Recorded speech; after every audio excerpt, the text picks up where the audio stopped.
I try to love you, babe. You don't want to be free. Addicted to all your pain. You stay bound to the streets. I find it very lame that you fear yourself. You live to lose yourself.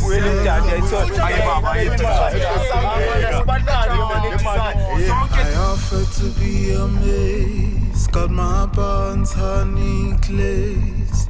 Perhaps it's the mystery that comes with the God energy. Acting so strange, like love is a scary, scary, scary, scary monster from your childhood.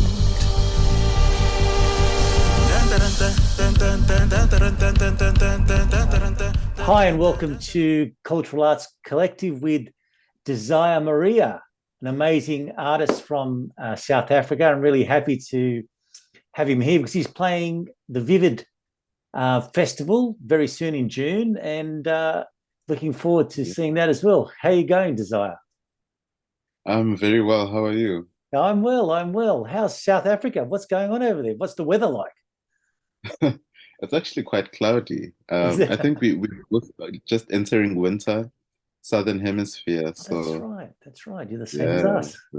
Really excited. Heard your new album on the Romance of Being with a capital B. It's really beautiful. Like, I don't buy, like, nobody buys albums anymore, but I want to buy your album. That's how taken I am by it, Oh, and how much feeling it has as well. So you must be really proud of that album. I'm really proud of it, and I'm proud to hear you say that you want to buy it because I think just the overall theme is kind of going back to basics of like what music is, or when music felt beautiful and valued. So I think, making the music was that. And I think when it makes you want to buy a physical copy, it makes it a little bit more aligned to that. So That's I'm really yeah. glad. Yeah, it really touched me just listening because we showcased one of your songs on the one of our radio stations here, um, and it's going to get away on Saturday night, and just got me, dun dun dun dun dun dun dun, beautiful, and then the beautiful sounds and the breakdown and the instrumental pieces. It was such a, I described it like a new age Pink Floyd. I don't mean new age, but the new millennial Pink Floyd. Like such Wow. many different themes in one song. And was that important for you to do that? How did it all come about? Um, I think that was very important to me because I was like, very seldomly do I feel one feeling at once. There's always complexity. There's always like a journey from processing and reckoning to reconciling and resolving. Mm, And I think I didn't want to like impose a conventional structure onto the music when I was making music about my experience of the world and life. So a lot of the songs, as a result of trying to stay true to that, are very much, they move between movements and feelings and emotions. And for me, like my brief to the band was at every single moment, even if it's 30 seconds after this moment or this movement in the song, you have to commit to that feeling and that truth. mm. So I'd have to walk them through all those feelings so that we were like completely present and honoring each and every um, feeling in the song. So I mean, I think that was just the process with me, and I think with a lot of musicians, I do value that. In a lot of musicians who actually do that as well. Yeah, it really comes across. Um, it seems quite seamless. It took me on a journey, and I had the headphones and listening to the album, and all of a sudden it was over. I went, "Oh my God!" It just flowed so beautifully. You know what I mean? Wow. In my music, I try and manufacture that, but I don't get a sense of any manufacturing from you. The set list that Yeah. leads, the flow of the album. How did that come about? Was that a conscious thing, or that's how it just came out? I mean, it was a conscious thing Mm, as a thing that was at the back of our minds. I think when we went into studio, I was like, I want this to feel like you are in the room with us and we are playing the music from start to finish. Yeah. I want the album to feel like one big long piece of music, like a symphony, you know? Yeah. And as much as we actually reshuffled the order of the songs with Jov, the A&R at mute, I think it still retains that because each and every one of the songs was created in the same way by the same people. No, it's really apparent. And so you're coming to Sydney shortly, as we said, and you're bringing a band, Yeah. obviously. Yeah. Yeah. What do you tell us about? What are you going to unleash upon us for this show? You got a six-piece band, is that right? Or Yeah, I've got the six-piece band. I just, I want to invite you into the world of desire. That's the most important thing. And we've got great chemistry as the band, and the songs take a new life when you perform them live. And beautiful. I really, I look forward to you and everyone else experiencing that. Yeah. And so do you have a sense of improvisation when you're playing? Do you go, let's go to the chorus now, or is it all really sequenced out? How does it happen when you're playing live? We rehearse, and this is what I like say, we rehearse just enough for the gods to arrive. Yeah. So we know how the song starts, we know how it is meant to be landed. But what happens in between is always open. And I think I love that. And that's what I love about playing with people who have their home in jazz. Like all of my players, most of them have a home in jazz and they're quite accustomed to improvising. So it's always welcome and it always just happens, whatever the moment demands. That's you're on the edge there, aren't you? Yeah, It's thrilling. It's thrilling and exciting. very thrilling, especially because I'm quite pedantic, it's a lot for me to overcome. That's right. Are you a bit of a controlled, do you mean pedantic in that way? You want everything to be perfect, or? Yes. I'm pedantic in that way, but it's a thing, it's an occupation of the ego, to want 100%. things to be perfect and to be a certain way. And I kind of like the challenge, I like it when the music disturbs and disrupts that and demands an openness from me because magic always happens. As daunting as it is, I think I'm always willing to do that. And tell us a bit about your life. Like, how did you become this amazing human being? Where did you come from? And tell us a bit of history. Tell us about your journey to get to this stage. I grew up in KwaZulu-Natal, which is a coastal province in South Africa. I grew up in a small rural town, which I wanted to escape for as long as I remember because I always felt restricted and inhibited by this. And I wanted to go to the big city where I feel or where I felt like I would be exposed to the culture and also to the opportunities that can open doors for me to become who I wanted to be. And who I wanted to be has always changed. I think what we experience now as desire is the results of me taking a lot of risks in my time growing up and moving from discipline to discipline because I went to art school as a fine artist and then I switched to performance and then I did theater and lots of musical theater. And from there I moved into fashion design and I studied that. And from fashion design I went into like an art direction, graphic design, advertising space. And then from there, I went and worked in the advertising industry as a copywriter, which, I think influenced a lot of my songwriting techniques, Yeah, wow. So I've just been moving a lot. And so with music, and even in my practice as a musician, I wear a lot of these hats, because I do a lot of like my creative direction for my campaigns and stuff. So I think that's maybe what has contributed to the dimension of being the artist that I am is that I've never been afraid to change. I've never been afraid to move when I Mm, felt moved. I always knew that it would have a destination somehow that would make sense. yeah. And slowly, currently, under, this current incarnation of my creative self, it all seems to be converging quite well. Amazing, amazing. So when you were going through that when you look back now, do you think it was that you talked about that search of freedom from that where you grew up, and but was it the creativity, that idea to be free creatively as well as many other ways, I suppose, that sort of guided all those different types of worlds you went into? Yeah, yeah, it's Mm. always the quest for freedom. Yeah, Yeah.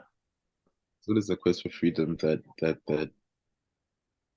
brings you there. And Mm. it's always the quest of freedom that you need to fight for, even, because we Yeah. exist in the world. Yeah. Well, that's you know, I talk to people, I say the whole world is set up for us to fail almost if you want to be creative, because you have to Yeah, get a normal job to survive. You have to do this, you have to do that. And none of that is creative. And if you want to break yeah, away from that mold, what are the chances? You're like, it's almost like, the visual of all those nuts falling from a tree, but only one becomes another tree. It's like there's so much, the world's, I feel that the world's kind of against creative people. So to chase that is dangerous and again on yeah, the edge, I think. yeah, Mm, yeah. It's really dangerous. I think yeah. it's such a difficult life, and it's a bit unfair. You kind of wonder if it was meant to be like that.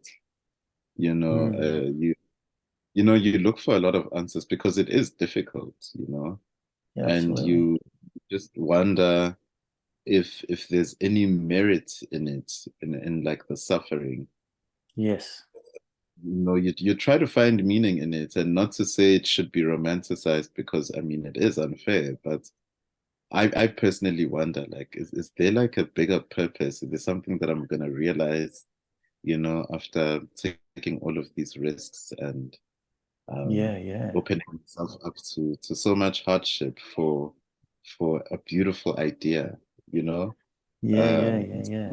but so I always respect artists, for that. I hold them in the highest regard. It's as you say, it's yeah, we're almost destined to fail, most of us, right? This search for freedom, this search for creativity. And what came to me when you were talking is that you talked about earlier, that the quest of where ego's place is in all that as well, in creativity. And like, because I know when I was young, I'm going, "Oh, I've got to make it because I need to be successful and show everyone how amazing I am to be creative." And I just end up being just like mechanical, just like everybody else, but in search of creativity, if you know what I Mm, mean. And then it wasn't until I came to a certain point in my crisis in my life and went, you're doing it the wrong way. You were doing it with your ego as opposed to, search for something more. Does that mean anything to yeah, you, or? that does mean a lot to me right now Mm, because I think I'm also at that point where I'm just like, I've been thinking with my ego a lot because I'm like I've built this thing for many years now, and mm, my ego obviously wants it to succeed and wants it to be sustainable and sustain itself and all of that. mm, And I've been just so preoccupied with that I don't feel like I've actually stepped back and thought, what would actually fulfill me right now in this moment? Is it even mm, something aligned to what I'm doing or how I'm expressing my creative gift right now? And I think, I relate a lot to that. And I think I'm having a lot of internal conversations about that. Like, Mm, What do I actually want? What would make me really happy right now mm, as mm. as a creative human being? And Yeah. it might mean that I'll make some difficult decisions, you know, and for the very quest of freedom, you know, for the very quest of freedom and living truthfully. Uh, and I think maybe it's affirming to hear it coming from you as well, to know that Mm. it's it's always worth going back. It's it, as you were saying about earlier about that almost like being when you're on stage and being in the moment, am I going to take it to the chorus for my ego or is this in this moment the right thing to do? It's, Yeah, on the micro level as well as the macro, right? Like exactly. the ego wants Yeah. to dominate every second, little in my life anyway. I don't know yours. Yeah. That's amazing. Yeah, wow. Yeah. And what place does your culture play in your music and in your life? I, Mm. I read something in your bio somewhere that you're, really interested in the healing part of your culture and different types of tribal music. Is that right? Or Yes. So I am trained as a traditional healer, and we are called Izangoma. So I am a Sangoma. so? And you know, in my training and I think just in my education as a Sangoma, I got to really understand the essence of what African culture is and what African spirituality is. Mm, And one would think, you know, that like tribal music or like or indigenous music or cultural music is supposed to sound a certain way, that it's supposed to have like, you know, there's a specific way that like we expect African tribal music to sound. yeah, And I yeah. don't think my music sounds like that. You know, my Mm, music more often than not is likened to a lot of music that comes from the West, and it's not necessarily something I'm proud of. It just is what it is, you know. the They influences you call have. it, Yeah, yeah. yeah, you know, they call it art rock or like Mm-hmm. um avant-garde rock or spiritual jazz, which is completely fine because in my opinion, and this is also based from the training that I alluded to, I understood what it means to make African music. And what that means for me is that the music is made by people. That Mm, is what African music is always about. Music that is created by other people who have a soul, the sense of community, the sense of a collective. Because even as an individual, I am a collective of people, my ancestors from generations and generations and generations. It's not just my voice, I'm just the avatar, you know, representing an entire tribe. And so is each member of my band. So when we play together, it's like a really big ensemble that transcends the six people that you can perceive with your naked eye. mm-hmm. And, you know, I think for me, as long as that principle is withheld, you know, or upheld, rather, uh, I think we will always be true to making African spiritual music, regardless of how it sounds. We could be making what people call rock, Yeah, but yeah, yeah. for me, it's African spiritual music because we intentionally made it that way. And what also constitutes, you know, or what makes spiritual music for me is just singing about different things because in African culture, there's a song for everything. You know, there's a Mm, song for wedding, there's a song for when the child comes into the world, there's a song for somebody going into initiation, there's a song for somebody being inside initiation, a song for when they come out. Every single moment of our lives is romanticized by song. And mm-hmm. that is what makes African culture. So for me, making songs about different things about my life and just about my being it's also an exercise of romanticizing something through song. And in my case, and in this album's case, it's just my being, hence the title. Yeah. And what you were saying, I think, was that it makes it African because there's a sense of community and connection while you're playing that. Is that Yeah. a part of that? Yeah.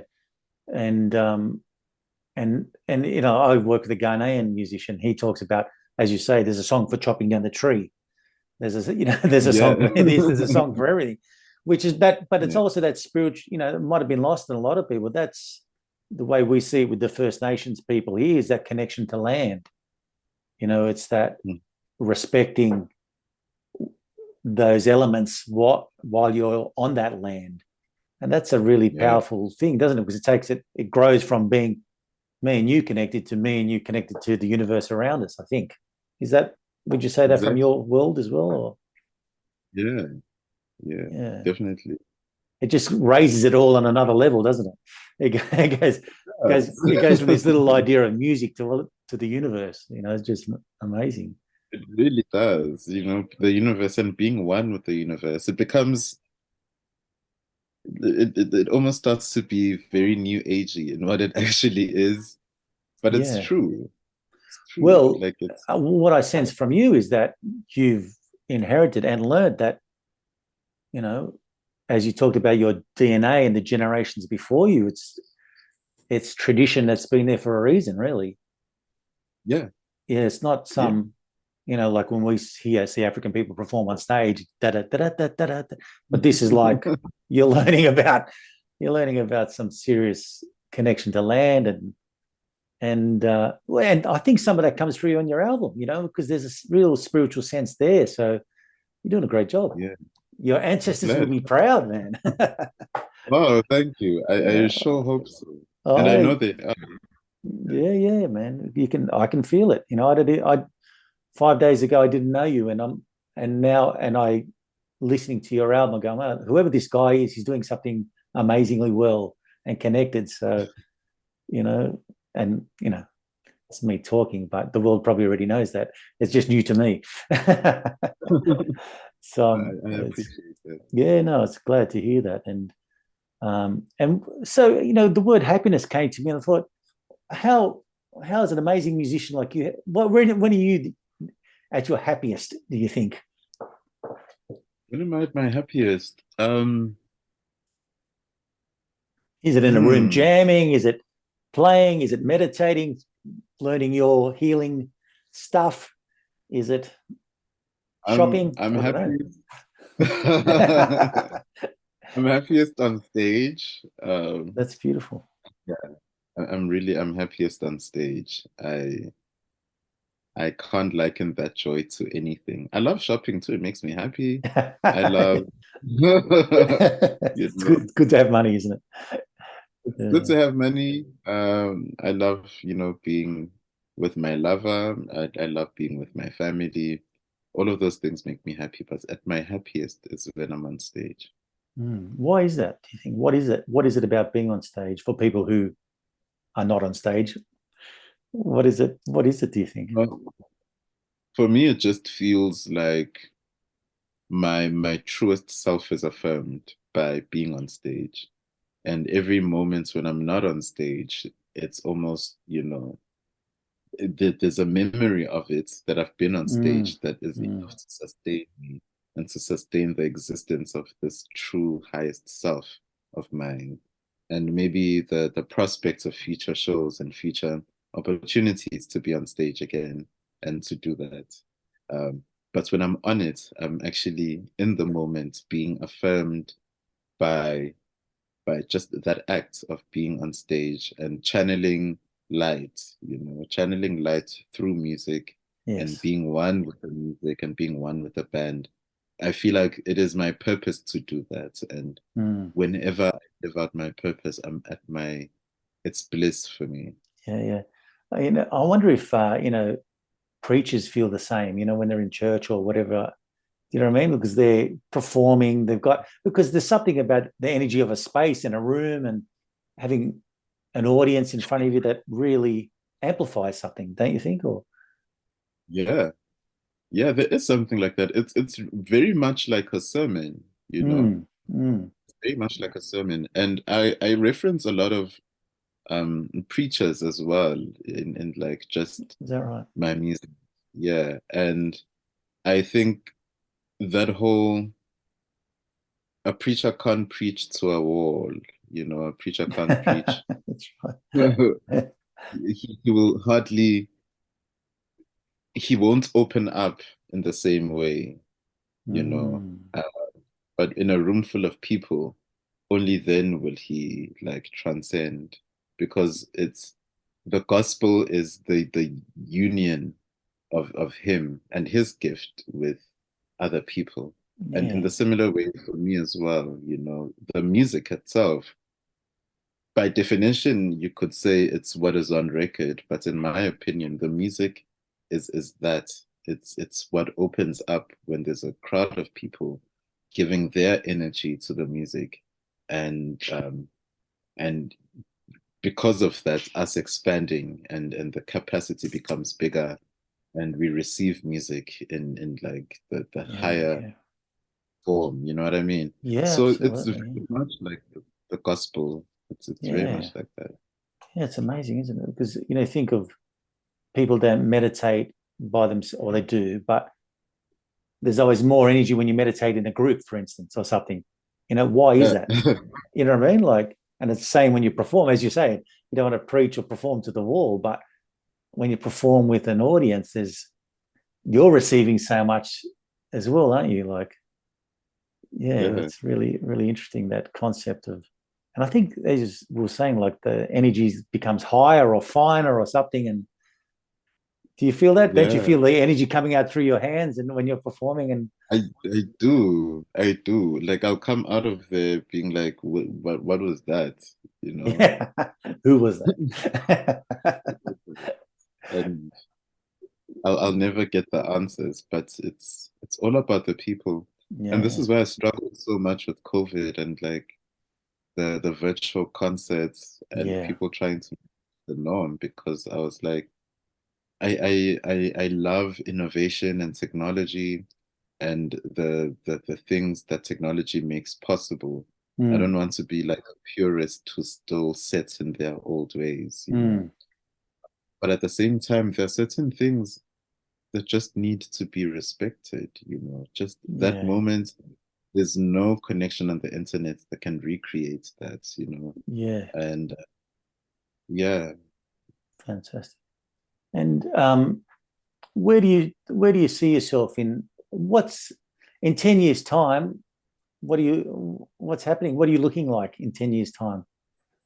in 10 years' time, Yeah, honestly, in 10 years' time, I want to be at a point in my career where I get called out for like maybe one big show per quarter, you know, and that show is enough to sustain me for like a year or two or something like fantastic. Yeah, that. yeah, fantastic. And what will you do in between those shows then? What am I doing in between? I live in my house by the lakeside in a forest, and I read books all day and I write books. I am with my partner and my family, and we've got a very warm and loving home, Beautiful, and I'm content. Yeah. fantastic. And where will your healing journey be at that phase? Do you think? I Your think trip. at that phase, I'll probably have students of my own. Wow, Yeah. I will interesting. probably have students of my own at that stage, and um, which then obviously is a very big commitment. But Mm. also, I mean, it's not something that I decide. I don't put up an ad or send out a prospectus, you know, for new students. It's something their ancestors have to choose me, but just based on the trajectory of other healers. At some point in their lives, they become teachers of other healers, and that's a very, very big job. And when that does happen in my life, I'd like to be at a more stable place and not need to travel too much or extensively, and to just be comfortable. Is there an expectation in your culture for that that role as a healer to continue, or is it, do most people in your culture not kind of know a lot about it? Is it a very public thing? What are the expectations from your culture about it fulfilling that role? So, because of our history of colonization and apartheid, the Christian missionaries demonized being Yes. a Sangoma a lot. And they even set a law that prohibited it for a couple of years. And because of that, a lot of Black people shunned it, in favor of Christian religion. Yes. And they still see it as something that is demonic and that is barbaric, that is beneath them, that is just woo-woo Or and voodoo. not voodoo, Mm-hmm. Whereas I see it as technology. That African spirituality is our technology. It's our healing technology, but also a lot of things that happen now, like artificial intelligence and all those things. All of these concepts are things that have existed for hundreds of years within African spiritual technology. They're just called different things and they function in a different way, not with a digital interface. It's a different interface, but very same principles. So I worry and I struggle when when people reject such an important part of life, because we never used to engage with African spirituality as oh, I'm just gonna go do this thing and then go back to my everyday Western life. It was always something that was the foundation of life. So all the decisions we made about how we lived, what we said, who we lived with, where we go in life, they were grounded in our spirituality. It's kind of like the heart of who we are. So, and we've lost that as African people. And I think a lot of our ancestors are calling us back now in order to restore that. And hence, myself and a lot of other young people are getting the calling, and we're having to undergo this kind of initiation. Wow, amazing. That's a really powerful thing to, you're almost maintaining your culture, or it's in maintenance, like grabbing it from the past and bringing it back to the future. And I think we all experience that in certain ways, but especially our First Nations people in Australia. I think there's a big movement there as well along the same lines. And I think we have a similar story with colonization of our First Nations people here and whatnot. So you never know. When you come here, you might be coming here more often than you think. Our spirits might be calling you as well. Yeah. Fantastic. Well, it's been lovely to talk to you. Thanks so much for sharing more than your musical life. And it's really inspiring for me to hear somebody so creative and creating such beautiful music, and also thinking beyond their own little world, and looking to culture and looking to create a better world. So that's really amazing. And I wish you nothing but your ongoing success. And can't wait to see you perform here in Australia very shortly. Thank you so much. Thank you, Richard. Yeah, thank you.